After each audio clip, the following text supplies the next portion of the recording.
Εξομολογήστε το Κύριο διαγρατός, αλληλούια, ότι στον αιώνα το έλεος αυτού, αλληλούια. So, have you heard the news about the Labour government ending a tax break for churches that's going to put over 1,000 churches in danger of being closed? Has anyone heard that in the news? Probably not. But that is something that the Labour government is doing, and the boomer conservatives are in a bit of an outcry about this.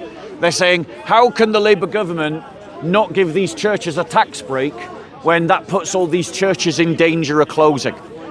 And I want to give a Christian response to that newspaper article.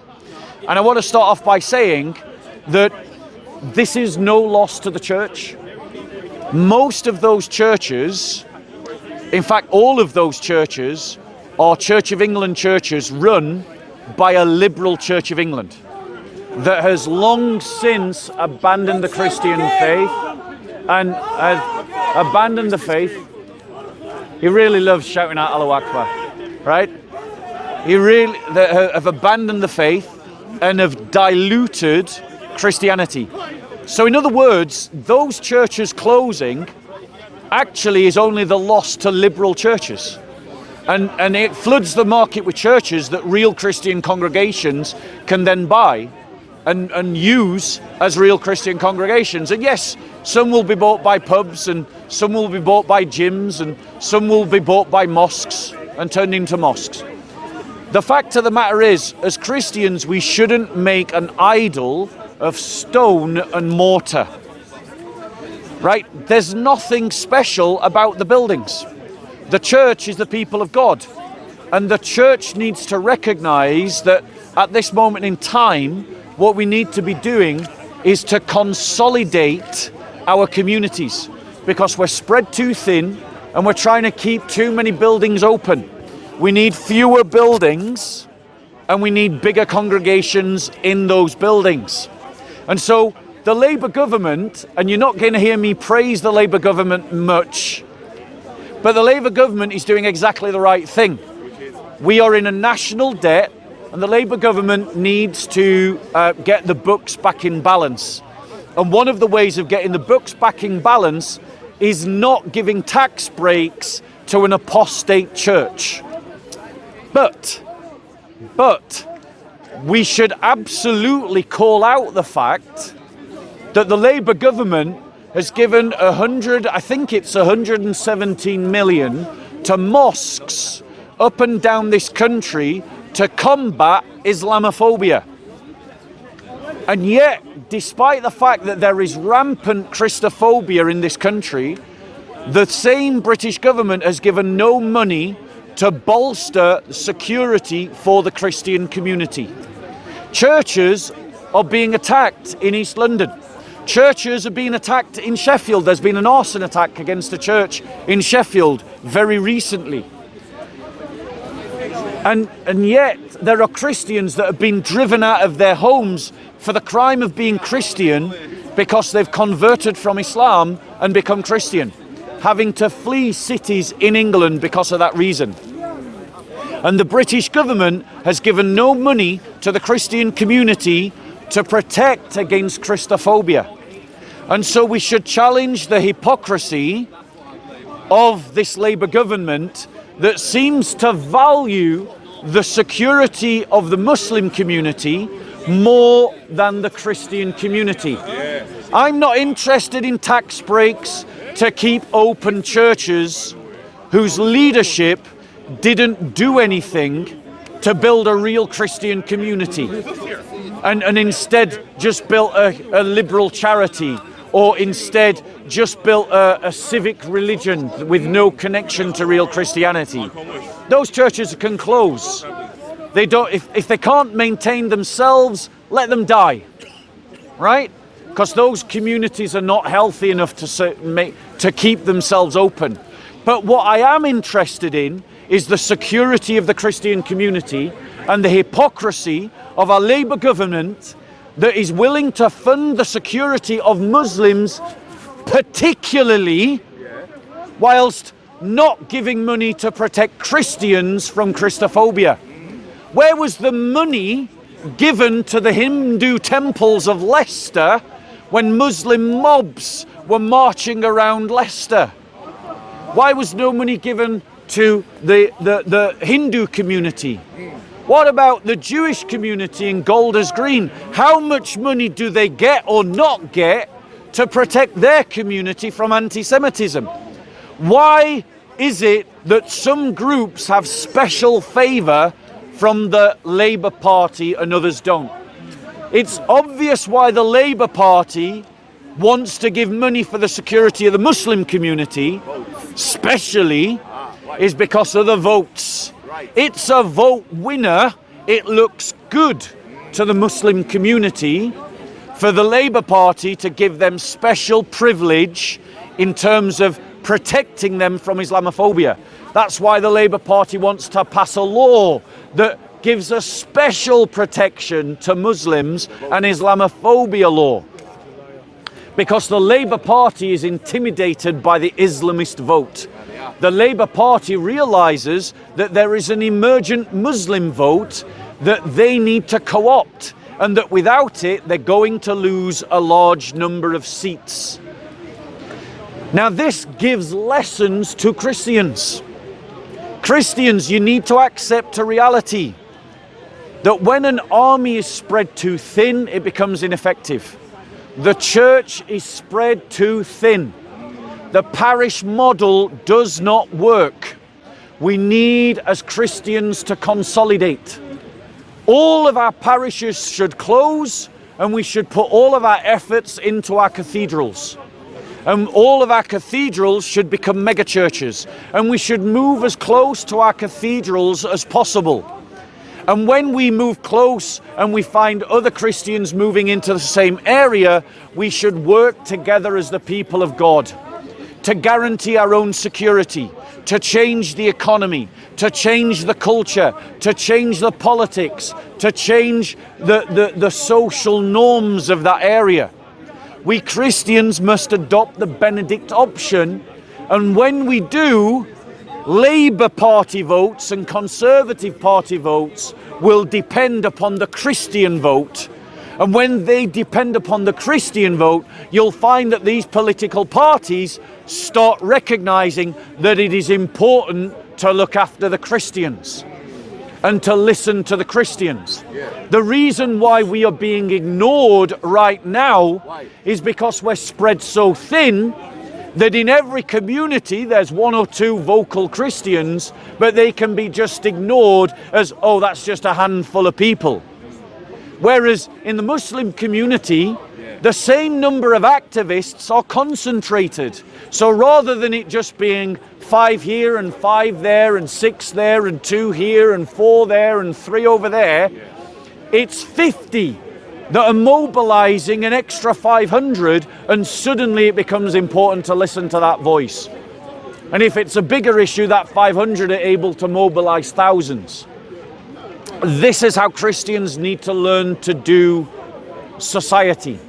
The parish system is not working, and that's why Muslims are having special privileges over other communities, because they're using the Benedict option. We should challenge the Labour Party's hypocrisy, we should challenge their double standards, but we must also adopt the Benedict option for ourselves so that we are in the best place to look after our own community, because I guarantee the state is not going to look after us. The Labour Party does not care about the Christian vote. Any questions on what I've just talked about? Any questions? Any questions on the topic of on Labour? Questions on the topic? Isn't the issue On the topic, the growing number of Muslims coming and the not growing number of Christians for political power? right, so it's vaguely on topic, it's tangent, but it is on topic by a glancing blow. So yeah, that is a real issue, and it is absolutely at the heart of this topic and what we're talking about. But let's be clear, English people, the reason why your demographic is dying is because you care more about sex and contraception and abortion and divorce than you do about families and bringing children into the world. Mass immigration is a symptom of the sickness at the heart of the English community. You care more about beer and football than you do about building families and communities. And as Christians, what we need to be doing is we need to be building communities. The irony is that we Christians are actually in a worse position than the rest of the population put together. How is it that the community that's pro-life and pro-marriage and against divorce has the least number of children? And again, it comes down to the parish system. We live as Christians with only like 7 hours of contact time between us all. Hours, the leadership of our churches have to choose what you do with your time. That is not enough time to build community, and it's certainly not enough time to build family. We need to change the way that we're doing church so that we start building families, and only then, when we start having children of our own, there will not need to be mass immigration. Mass immigration is being brought about by the elites because the elites measure us all as a per capita unit of economy. And since we're not having children, per capita units of economy, GDP, is falling. And so they're replacing the population that we're not having because we're aborting a city's worth of people a year, so we're importing a city's worth of people a year. And that's the heart of the problem. Thank you for the question. It was a good question. Thank you for the question, sir. I'll add one final thought to that. There is one thing that we can do to strike a balance on where we are. We need to impose a Christian filter on immigration. We need to impose a cultural filter on immigration and only accept immigrants that can integrate into our Judeo-Christian society. And we must have not just an economic test for immigrants, but we must also have a cultural test for immigrants that says, okay, you've got the right qualifications, but you haven't got the right values, you can't come in. You've got the right qualifications and the right values, you can come in. But if you want less immigration, English people, start having more children. So, I have a Yeah, go on. So, is it I don't want to be on camera. Is it down to politicians to encourage people to go to church, or in the down to faith leaders, church leaders, Right. rather than the people themselves? So some of it sounds like they're trying to get the people themselves to galvanise this new Yes. faith. But shouldn't there be some kind of leadership into that? Right. So to answer the question directly, it is not the responsibility of politicians to do the job of the church. The church is the people of God, and it is the responsibility of the people of God to invite people to accept the covenant of God established by Jesus Christ. Now, if there are Christian politicians, then Christian politicians can put their shoulder behind that enterprise. But Christians should be doing that whether there are Christian politicians or not. It is not the job of non-Christian politicians to be doing that, and it is an unhealthy attitude of the people of this country that we think it is the job of politicians to fix all of our problems. We need to take responsibility for fixing our own culture, for fixing our own society by becoming activists in doing that very thing. So how can Christians... Can I take another question from someone else? Unless you'd like to debate, in which case we can debate. Well, just how can Christian Would you like to leaders- debate? Would you like to Well, I debate? think it's up to Christian leaders Would you like to to debate? encourage people in. Would you I don't like know to how you're debate? suggesting they do Okay, it. are there any other questions by anyone else? Madam, I asked you if you would like to debate, you just ignored me. Well, I just countered. Would you like to debate?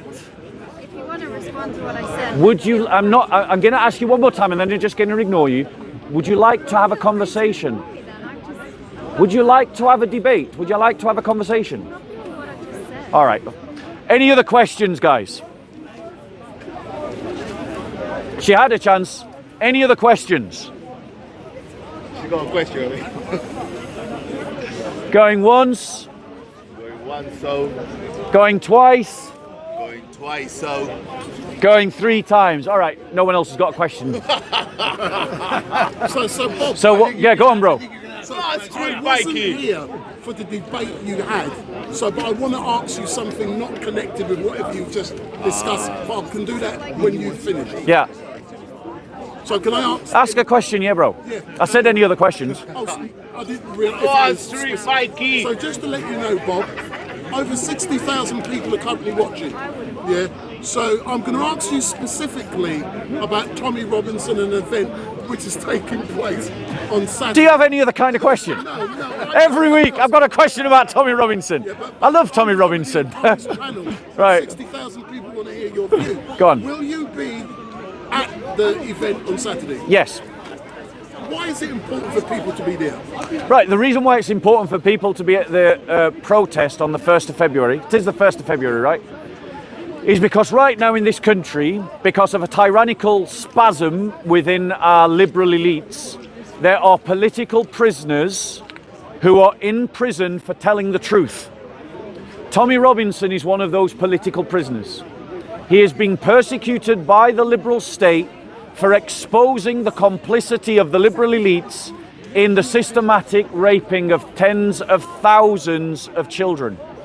Not just him, but other people as well. It has become well known that the man that slaughtered those 3 little children and tried to murder others in the horrific events that have been recently reported was a Muslim. And there are people in prison today for saying that just after that horrific event. So people are being chucked in prison for telling the truth. Now that is a slide to a Trudeau liberal soft tyranny. In a Christian society, people should never be prosecuted for telling the truth. If it is true, it should be a defense against prosecution that it is true, whatever the truth is. And the truth in a Christian culture, in a Christian judicial system, will always be a defense. That means that if your guilt or non-guilt depends upon the truth, you would be found non-guilty if you were found to be telling the truth. But in a liberal society where truth is secondary to the politics, is secondary to the political agenda, is secondary to the ideology, then truth can be sacrificed for the ideology. And that's what we're seeing today. And that is what's at stake with the arrest and the prosecution of truth tellers like Tommy Robinson. And that is why everybody should be at this protest on the 1st of February.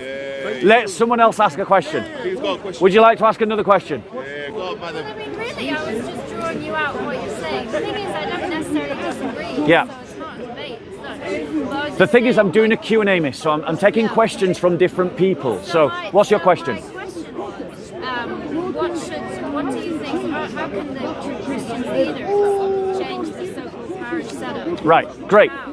Yeah, so the question is, how can, correct me if I'm wrong, how can Christian leaders change this parish setup into something different? Okay. Yeah, and it's a good question, and the truth is that we Christians are suffering as a community because we have really rubbish leaders. Oh, how I wish we had leaders who were as strategic as the Muslim leaders. But what we have are amateur leaders who want to run social clubs and charities, and they want to run civic ritualistic fraternities. They don't see themselves as the leaders of the people of God. How Christian leaders can change. Here's a message for all the bishops. Here's how you change. Here's one way that you can change. There's multiple ways that they can change this, but here's one model by which it could be changed. If I was a bishop of a parish, of a diocese, all of my parishes that weren't large I would sell them. All of that money that I would get from the sales, or I would turn them into business units to generate money for the diocese. That money I would use to fund to build a block of flats or buy a series of houses around the cathedral, and I would move as many of my congregation into the vicinity of the cathedral as possible. I would move all my outlying clergy into the cathedral, and the cathedral would act as a church to the entire city. And I would move as many of my congregation in. I'd set up a diocese fund to continually buy properties to move the congregation in, and then collectively we would start setting up businesses around the cathedral, and we would start to take over that area. And then when we're the biggest voting bloc in the constituency, I would then put up a Christian for election and get Christians to vote for that Christian to be elected. And because we would be the majority in the school, we would demand that the school educates according to our cultural norms, and we would live our culture out together in that vicinity. That would be one way to do it. Another way to do it is that church leaders start bringing their people together. Up and down this country there are networks of church together councils, church together groups. Those leaders could work together to mobilize the Christian community to work together on lots of different issues. They already do on food banks. They work together on food banks. Well, apply that same logic to your politics, to your economics, to your cultural practices and so on. So that would be, I hope you feel I've answered your question. Yes. Wonderful to talk to you. Me and him are going to go for a drink. Good night and God bless.